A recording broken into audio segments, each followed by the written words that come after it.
Hello welcome back to my YouTube time pass च्यानलमा देखो तपाईँ हेर्नुहोस् यो ग्राफ्ट गरेको पहिले नेक्स्ट 2 इयर्स एगो 2 साल अगाडि गरेको थियो। हेर्नुहोस् पुरा सक्सेसफुल जइन भएछ। यहाँ फल दिइरहेछ। हेर्नुहोस् फल यस्तै हल्का फुल्का मजाले दिएको छ। यही हो एउटा यसको हाँगा, यसको अर्को हाँगा यहाँबाट गएर जाँदैछ।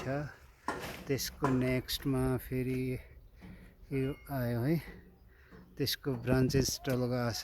त्यसमा फेरि यो दिएको छ है, यति दिएको छ। अनि त्यसको नेक्स्टमा फेरि मेन रुट्समा गएकोमा मेन उसमा गएकोमा स्ट्रिम गएकोमा फेरि हाँगा लाग्यो। यहाँदेखि अलिक हाँगा क्रेक भएर आएछ। फेरि पनि फल दिएको छ।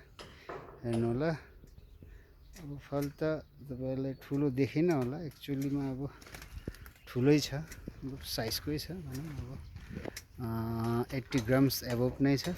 हेर्नुहोस् अर्को हाँगामा अर्को ब्रान्चेस हाँगा छ है।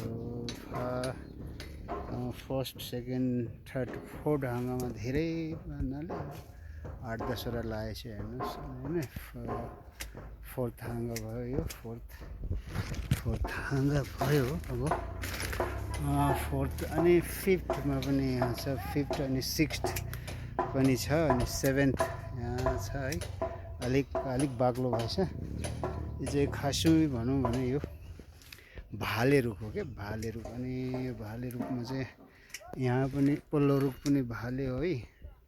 त्यही भएर यो के भन्छ, भाले ज्यादा भएर हामीले ग्राफ्ट गरेको थियो।